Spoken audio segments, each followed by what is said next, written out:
विषय है मानव समाज, मानव की सभ्यता, मानव की उत्पत्ति कैसे हुई उसके संबंध में चर्चा करेंगे। और जो प्रोज के 16 सूत्र हैं, जो 16 सिद्धांत दिए गए हैं, उसके ऊपर भी चर्चा करेंगे। प्रयोग में कि क्या आवश्यकता है समाज को, उसके ऊपर भी थोड़ी चर्चा करेंगे। हम लोग पाते हैं कि मनुष्य की उत्पत्ति के संबंध में बहुत सारी धारणाएं हैं, बहुत अलग अलग तरह की धारणाएं हैं। अलग अलग धर्मों में इसकी अलग अलग विवेचना की गई है। इसलिए क्योंकि सारी विवेचनाएं सही है या गलत है, इसके ऊपर प्रकाश डालने के लिए प्रयोग के प्रणेता श्री प्रभात रंजन सरकार जी ने एक व्याख्या दी। और व्याख्या देना इसलिए आवश्यक था और हम लोग को भी समझना इसलिए आवश्यक है कि जो मनुष्य की उत्पत्ति, इस मानव इस धरा पर जो मानव आया है, किस लिए आया, कैसे आया। तो जो विभिन्न भ्रांतियां जो समाज में चल रही थी, उसको निकालने के लिए प्रयोग के प्रणेता श्री प्रभात रंजन सरकार जी ने इसकी विवेचना की है। प्रभात रंजन सरकार जी कहते हैं कि मानव की उत्पत्ति लगभग 10 लाख वर्ष पूर्व हुआ। उन्होंने एक सीमा दी। 10 लाख मतलब ये कहने की बात हो गई, 10 लाख से कुछ आगे पीछे कुछ भी हो सकता है, लेकिन 10 लाख वर्ष उसके पहले मनुष्य नहीं था।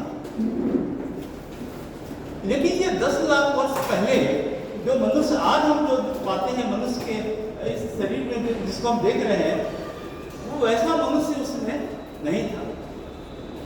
वो मनुष्य का सूत्रपात वहां शुरू हुआ और उसकी डेवलपमेंट, उसका विकास होते होते लगभग 9 लाख वर्ष लग गए। और जो हम लोग अपने शरीर को जिस तरह से पा रहे हैं, जिस तरह से हम अपने मन को पाते हैं, ये लगभग 1 लाख वर्ष पहले ऐसा मनुष्य हुआ जो कि हम अपने आप को पाते हैं। लेकिन श्री सरकार कहते हैं कि ये जो मानव सभ्यता है, जो इसका रिकॉर्ड मिलता है, वो बहुत पुराना नहीं है। वो कहते हैं ये करीब करीब 15,000 वर्ष पुराना कुछ कुछ साहित्य या मिलता है, और वो मिलता है वेदों के द्वारा। और सबसे पुरानी जो वेद है, ऋग्वेद, इसकी रचना करीब 15,000 वर्ष पहले हुई थी। अब ये देखिए, अब हम बात को यहाँ से कहीं और लेके जाते हैं। हमारे यहाँ कहा गया है अपने शास्त्रों में कि ये कलियुग चल रहा है। इसके पहले द्वापर था, त्रेता युग था, उसमें ये आए, और त्रेता युग 3.5 लाख वर्ष तक चला, या 3,80,000 कुछ ऐसे गणना की जाती है। जब मानव का ये सभ्यता का इतिहास केवल 15,000 वर्ष पुराना मिलता है, तो ये जो बात कहना कि त्रेता युग में राम आए थे, वो 3,80,000 वर्ष पहले आए थे, या उसके पहले जो युग था 3,80,000 वर्ष पहले था, ये कुछ गड़बड़ है क्या?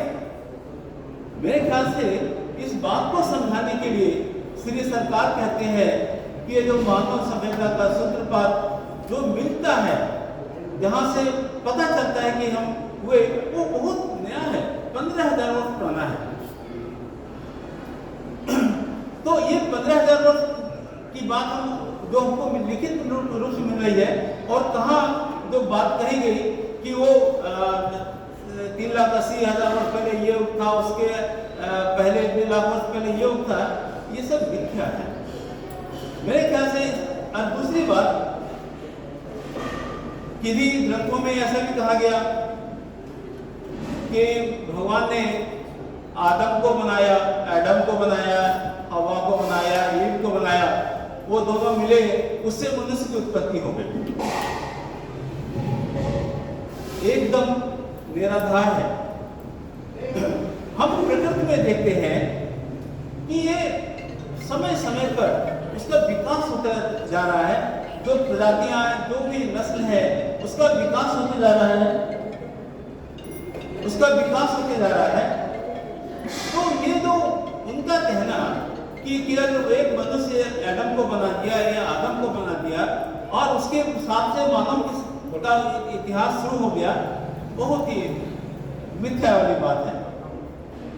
शायद इस बात को समझाने के लिए ही श्री सरकार को कहना पड़ गया कि मानव क्या जो उत्पत्ति कहाँ हुई। बाबा श्री सरकार जी इस संबंध में पता और कहते हैं, कुछ लोग ये बोलते हैं यदि आदमी बंदर से आदमी बना तो आज वो बंदर से आदमी क्यों नहीं बन रहा? एक प्रश्न तो उठता है ना, ऐसे कैसे हो गया कि उसमें जो बंदर प्रजाति के लोग थे, चाहे वो गोरिल्ला, चिंपांजी, जो भी उसका एक क्रमिक विकास था, वहां से मनुष्य के रूप में आदमी आ गया। तो कैसे आ गया? यदि उस समय आ गया था तो अब क्यों नहीं आ रहा? एक बहुत ही लॉजिकल प्रश्न दिमाग में उठता है। श्री सरकार जी इसके संबंध में एक बात कहते हैं। यदि हम पूरे इतिहास देखें या जो हम लोग को विज्ञान के द्वारा जो मिलता है कि एक समय ऐसा था जब यहाँ डायनासोर हुआ करते थे। वो समय है 15 लाख वर्ष पहले, 25 लाख वर्ष पहले, 45 लाख वर्ष पहले अलग अलग तरह के जो जानवर मिलते थे उनको डायनासोर और उनकी अलग प्रजातियों के बारे में कहा गया है। आज तो वो नहीं है और उनके अवशेष अभी भी मिलते हैं, पत्थर के रूप में मिलते हैं। हम लोग जो आनंद नगर जाते हैं, हम लोग को मालूम है कि वहाँ पर एक अस्थि पहाड़ है और वहाँ पर डायनासोर्स की हड्डियाँ अभी भी हम लोग खुद देखते हैं, वहाँ पर वो पहाड़ के रूप में है। बहुत जगह और भी हम लोग देखेंगे, वैज्ञानिकों के द्वारा कहते हैं कि डायनासोर्स के अंडे मिले, वो पत्थर हो चुके हैं, उनके जीवाश्म मिले, उनके हड्डियां मिली जो पत्थर के रूप में है, और उन्होंने धीरे धीरे उसको ऐड करते करते उसका एक स्वरूप बना दिया कि वो समय का डायनासोर किस तरह का होता था। वो डायनासोर आज तो नहीं मिलता। तो ये हम इससे ये पता चलता है कि लाखों लाखों वर्षों के बाद में जो प्रजातियां थी वो विलुप्त हो गई। किस लिए हो गई? क्लाइमेटिक कंडीशंस की वजह से। उनके लिए उसके अनुरूप जब कंडीशंस नहीं रही, वातावरण उसके अनुरूप नहीं रहा, तो उनकी डेथ हो गई। हम लोग पढ़ते हैं हिम युग आया था। हिम युग मतलब एक ऐसा समय आया, मान लीजिए ये पृथ्वी है, कल्पना कीजिए, और ऊपर से कोई सैटेलाइट आके गिर जाए, कोई मेटेराइट आके गिर जाए, उल्का पिंड जिसको बोलते हैं, उल्का पिंड आके गिर जाए, और उससे क्या होगा? बहुत बड़ा धमाका होगा और वहां के जो सारे लोग समाप्त हो जाएंगे। तो हिम युग में ऐसा बोला गया कि जब उसके गिरने से ऐसा कोई चारों तरफ बहुत धुआं या ऐसा गुबार पैदा हुआ और कई वर्षों तक वो धुआं नहीं छटा, और उसके वजह से क्या हो गया? सूर्य की किरणें पृथ्वी पर नहीं आई, चारों तरफ बर्फ भी जम गया और जितने जीव थे सारे जीव उसमें दब के मर गए। और उसका हम लोग देखते भी हैं, आजकल जो लोग हम लोग पेट्रोल डीजल हम लोग जो यूज करते हैं, ये पेट्रोल डीजल बनता कहाँ से? ये उनके जो मरे हुए डायनासोर्स थे, उनका वो जो नीचे दब गए, एक विशेष तापमान में विशेष प्रेशर के द्वारा, दबाव के कारण उनका क्या हो गया? उसमें से उनके शरीर में तेल, सबके शरीर में तेल है, हम लोग के शरीर में भी तेल है, वो दबाव के कारण उसमें से तेल निकला और वो तेल धीरे धीरे करके कहीं एक जगह एक्युमुलेट हो गया। जैसे पृथ्वी का एक आकार है और उसमें क्या होता है, जो गैसेस हैं या जो तेल है उसका एक अपना कैरेक्टर है, वो गैस के साथ में उसको ऊपर उठना, कहीं भी जाएगा ऐसे करके ऊपर जाएगा। तो क्या होता है, जैसे जीवाश्म जहाँ पर जमा हो गए तो वहाँ धीरे धीरे कोई लाखों वर्ष लग गए, ऐसा नहीं, एक दो दिन की बात नहीं होती है। जहाँ जहाँ उनको रास्ता मिला वहाँ वहाँ वो जाकर के इकट्ठे होते चले गए। और यही कारण है कि कहीं कहीं किन्हीं स्थानों पर हमको क्या दिखाई पड़ता है, वहाँ पर तेल है। तेल क्या है, जहाँ पर कैविटी बहुत ज़्यादा है, जिस पत्थर में या जिस स्थान पर कैविटी है और ऊपर से कैप है, मतलब नीचे कैविटी है लेकिन ऊपर का हार्ड रॉक है, उसके ऊपर वो नहीं जा सकते थे। तो क्या वहां पर वो इकट्ठे हो जाते हैं। विषय वो नहीं है, विषय हम जस्ट समझा रहे थे कि वो जो उस तरह के जीव जंतु जो थे बड़े बड़े, वो जब मरे, लेकिन तेल केवल जीव जंतु में नहीं होता। जैसे हम लोग फल फूल खाते हैं, उसमें बीज होता है, बीज के अंदर तेल होता है। तो वो जो जंगल, उसमें बड़े बड़े जंगल थे, वो जंगल भी बड़े बड़े पेड़ हुआ करते थे, उनका आकार बहुत बड़ा था। वो जब एक साथ इकट्ठे होकर के दब गए तो क्या हो गया, आज हम देखते हैं कोयला बन करके, कोयले का इतिहास यही है ना, वो कोयले के रूप में हम उसको पाते हैं। लेकिन वो जो जीव, जो उसके बीज हैं, बीज भी कोयला बन जाएगा, लेकिन नदियों के द्वारा वो जो बीज है वो धीरे धीरे, या जानवर जो मर गया या कोई भी चीज सड़ लग गई, नदियों के द्वारा वो क्या होता है, एक समुद्र तल पर जाकर कहीं इकट्ठे हो जाएंगे। वो बहुत मात्रा में इकट्ठे हो गए, सेडिमेंटेशन जिसको इंग्लिश में शब्द बोलते हैं, कि जहाँ जहाँ जैसे मानिए गंगा सागर हो गया या नर्मदा का जहाँ पर मिलन हो रहा है, जहाँ नदियाँ जा करके समुद्र में मिल रही है, तो इस तरह के जो बड़े बड़े जंगल हुआ करते थे, वहाँ के जो जीव जंतु जो मरे हुए हैं या जो फल फूल वहाँ पर हैं, वो नदियों के सहारे, पानी के सहारे वो जाते थे, वहाँ इकट्ठे हो गए और वो फिर नीचे दबते चले गए। वो वहाँ पर भी तेल का निर्माण हुआ, क्रूड ऑयल का निर्माण हुआ, और उसके बाद से वो एक जहाँ पर भी उनको कैविटी मिली वहाँ पर वो तेल और गैस के साथ में इकट्ठा होता चले गए। ये उसका एक इतिहास। यहाँ पर जो हम लोग बात कर रहे थे वो ये कह रहे थे कि आज से 10 साल, लाख साल पहले, 15, 25, 30, 45, बहुत लंबा इतिहास है, जो अलग अलग तरह के जीव थे वो नष्ट हो गए। तो ये मनुष्य की उत्पत्ति कैसे हो गई, इस पर श्री सरकार की चर्चा करते हैं। उन्होंने तो बोला कि ये जो बंदर जाति थी, किन्हीं कारणों से, किन्हीं प्राकृतिक कारणों से, जैसे मान लीजिए कोई एक अजीब सी घटना हो जाए, और आज भी हम देखते हैं कि नई नई प्रजातियां पैदा हो जाती हैं। तो ये जो प्राकृतिक कारणों से बहुत बड़ा धमाका हो जाए, बहुत अलग तरह की कंडीशंस हो जाए, तो एक अलग तरह का प्राणी उन्हीं बंदर प्रजाति के से पैदा हो गया, और उसके होश नहीं थे, वो खड़ा होकर चलना शुरू कर दिया। और वो खड़े होने के क्रम में उसको जो 10 लाख साल पहले वो जो पैदा हुआ था, उसका क्रमिक विकास होते होते 1 लाख 9 लाख वर्ष लग गए उसको इस तरह के शरीर में और इस तरह की अवस्था में आने के लिए। अंतर यह था कि ये तो उस समय के और भी प्राणी थे और वो भी एक प्राणी था, उनका विकास क्यों नहीं हुआ और मनुष्य का विकास इस तरह से क्यों होता गया?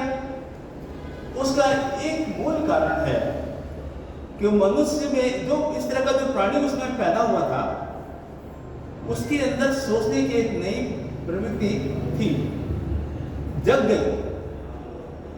और जो प्राणी थे वो केवल खाते पीते सोते प्रजनन करते, बस वहां तक उनका जीवन सीमित था, उसके आगे सोचने की उनके अंदर शक्ति नहीं थी। लेकिन ये जो नया प्राणी पैदा हुआ जिसको हम आज मनुष्य के रूप में जानते हैं, उसके अंदर एक नई तरह का विवेचना करने की, सोचने की शक्ति थी, और वही शक्ति का कारण है कि वो उसका विकास औरों से बहुत अलग हो गया। ये बात समझ आ रही है सबको? ये बताने का जो मूल कारण है और इस क्यों प्रभात रंजन सरकार जी इस बात को प्रौध में कहते हैं, इसीलिए कि जो समाज में भ्रांतियां हैं मनुष्य के उत्पत्ति के बारे में, उसको मनुष्य के मन से बाहर किया जाए। केवल मात्र वह है, इससे कोई ज्यादा फायदा नहीं मिलने वाला। लेकिन हाँ, यदि हम फंडामेंटली मिस्टेक कर जाएंगे कि आदमी कैसे आया था, वो एडम आया, ईव आए और उसकी वजह से पूरी दुनिया फैल गई, ये सब निराधार बातें हैं। तो वो जो क्रमिक विकास है और कैसे मनुष्य के एक अचानक उत्पत्ति हो गई किन्हीं प्राकृतिक वातावरण के वजह से, वो एक साइंटिफिक लगता है, क्योंकि हमने देखा बहुत सारी नई प्रजातियां पैदा होती हैं, हुई, और बहुत पुरानी प्रजातियां थी वो विलुप्त हो भी गई, और इस पृथ्वी पर ही हमने देखा है। तो ये जो थ्योरी है जिसको सरकार जी कह रहे हैं, उसमें एक वैज्ञानिक सोच दिखाई पड़ती है, और इसलिए इस बात को यहाँ पर कहा जा रहा है। इसमें एक बात और भी है कि जो समाज में जो भ्रांतियां हो रही है और अलग अलग तरह के लोग विचारधारा रखते हैं, या जो हमारे अपने हिंदू समाज में माइथोलॉजी के रूप में बहुत सारी बातें कही गई, आदमी उनके चक्कर में ना पड़े, इसलिए वैज्ञानिक सोच का होना बहुत आवश्यक है। नहीं तो हम क्या करते हैं कि हमने जो किसी ने कुछ कहानी कह दी, किसी तरह से अपने दिमाग की उसको कोई उपज हो गई और उसको लेकर के वो कुछ बोल देता है और हम समझ जाते, हम उसी को वास्तविकता मानना शुरू कर देते हैं। यही कारण था कि हमारे समाज में कुछ लोग जो बुद्धिजीवी थे उनकी सोच अलग थी, लेकिन जो लोग बाद में उन बुद्धिजीवियों का सहारा लेकर के अपना जीवन यापन करना शुरू कर दिए, उन्होंने अपने अनुसार उसका इतिहास कहना शुरू कर दिया। उसी को हम माइथोलॉजी के रूप में जानते हैं, जिसका कि वास्तविकता से लेना देना नहीं है। वो प्रतीकात्मक रूप से सही हो सकते हैं, किसी बात को कहने का एक अलग अंदाज हो सकता है, लेकिन उसको उस तरह से यदि हमने समझ लिया तो हमारे लिए भूल हो जाएगी। जैसे कि जो मनुष्य का विकास हुआ, और जैसे हमने कहा कि जो हमारा अभी तक का जो इतिहास पता चला है 15,000 वर्ष पुराना है, और वो ऋग्वेद के काल से शुरू होता है, जो कि 15,000 से लेकर के करीब करीब 5,000 काल तक, मतलब 10,000 वर्ष का जो काल है, कालखंड है, उसमें सारे वेदों की रचनाएं होती गई। ऋग्वेद, यजुर्वेद, सामवेद और अथर्ववेद, ये जो चारों वेद हैं उसमें उसकी रचनाएं होती हैं अलग अलग समय में, और अलग अलग लोगों ने उसकी रचनाएं की। बहुत सारी रचनाएं लोग भूल गए, क्योंकि उसमें लिपि नहीं थी। लिपि का ज्ञान लोगों को बहुत बाद में आया। लिपि का ज्ञान आया है, जो श्री सरकार जी बोलते हैं, लगभग 4,000 साढ़े 4,000 वर्ष पूर्व लोग लिखने का जो क्या होता था कि मान लीजिए कुछ चीज याद करना है, तो हम यदि उसको कोई आकार दे देंगे तो दोबारा यदि उस आकार को दिखाएंगे तो आदमी याद करेगा, अच्छा था, ऐसा था। तो वो आकार के रूप में पहले लिपि का आविष्कार हुआ, और इसका आविष्कार सबसे पहले चाइना के लोगों ने किया। और यही कारण है कि जो चाइना की लिपि है वो पिक्टोरियल लिपि इसको बोलते हैं। स्क्रिप्ट है, पिक्चर के द्वारा वो लिख करके बताते हैं।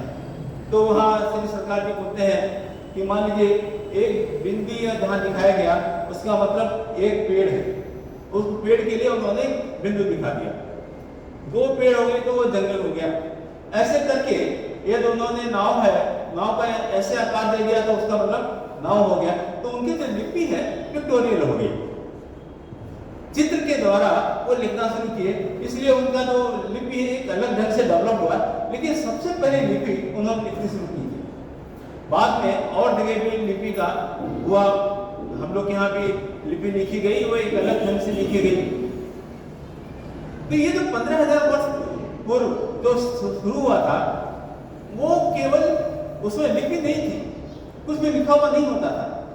इसलिए जो वेदों को श्रुति भी कहा जाता है, मतलब वो केवल सुनी जाती है, वो लिख करके नहीं होता, लोग सुन करके ही याद करते थे। कुछ लोग होते थे, कुछ का परिवार होता था, कुछ की अपनी व्यवस्था होती थी, गुरुकुल की व्यवस्था हो गई, जहाँ पर एक व्यक्ति है जो पुरानी परंपराओं से चली आ रही बातें हैं, उन बातों को गद्य के रूप में, पद्य के रूप में किसी को समझा रहा है, और वो उसके जो पढ़ने वाले गुरुकुल के जो पाठी होते थे, वो उसको याद कर लेते थे। ये याद के क्रम में ही बहुत सारी चीजें भूलते गए, बहुत सारी नई चीजें याद भी आती होंगी, लेकिन इसका लिपिबद्ध जब किया तो यहाँ पर लिपि का आविष्कार करीब 3 से 3,500 साल पहले हुआ। मतलब जो चाइना की लिपि आई, उसके बाद में हमारी यहाँ की लिपि आई। और हम लोग बोलते हैं ना कि ये जो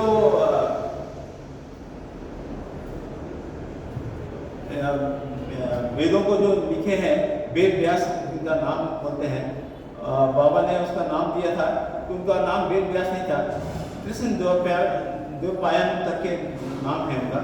कृष्ण द्वैपायन का मतलब हो गया, ये द्वीप एक है जो कि इलाहाबाद में जहाँ संगम का स्थल है, जहाँ गंगा और जमुना मिलती है, उसके बीच में एक द्वीप बन गया, एक आइलैंड बन गया।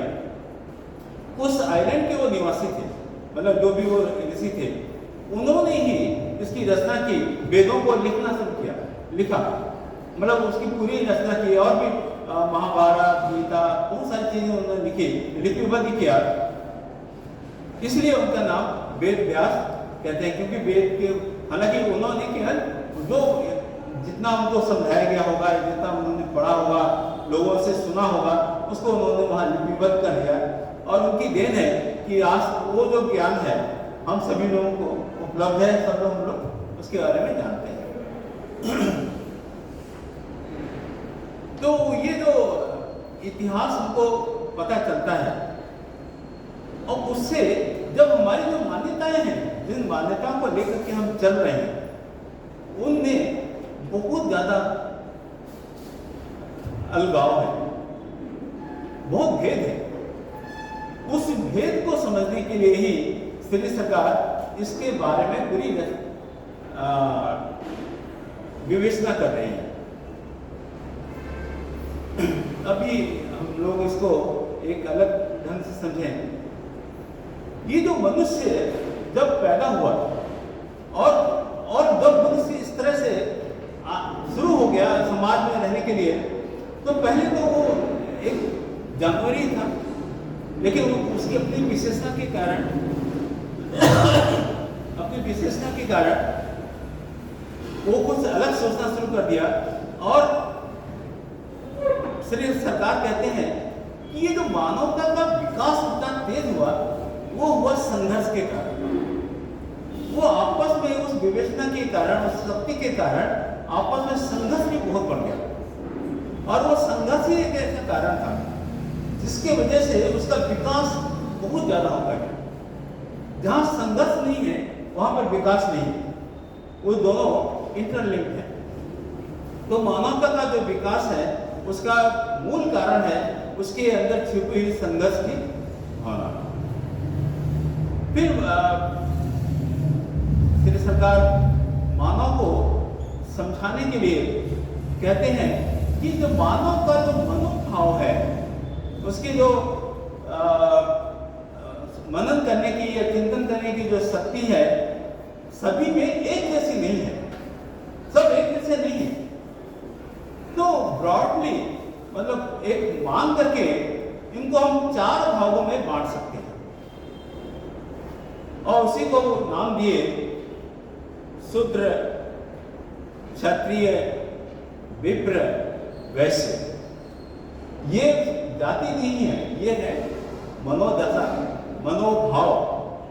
कि ब्रॉडली इस मनोभाव के लोग हुए, सब एक जैसे लोग नहीं हुए, सोचने का ढंग सबका अलग हुआ। और वो जो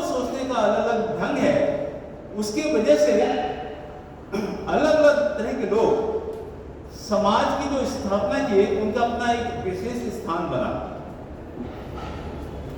और उसकी जब रचना करते हैं, उसके बारे में जब विवेचना करते हैं श्री सरकार, तो उसी को उन्होंने 16 सूत्रों में परिभाषित किया है। 16 सूत्रों में परिभाषित किया। एक मिनट में थोड़ा लैपटॉप खोल लेता हूँ उसके से।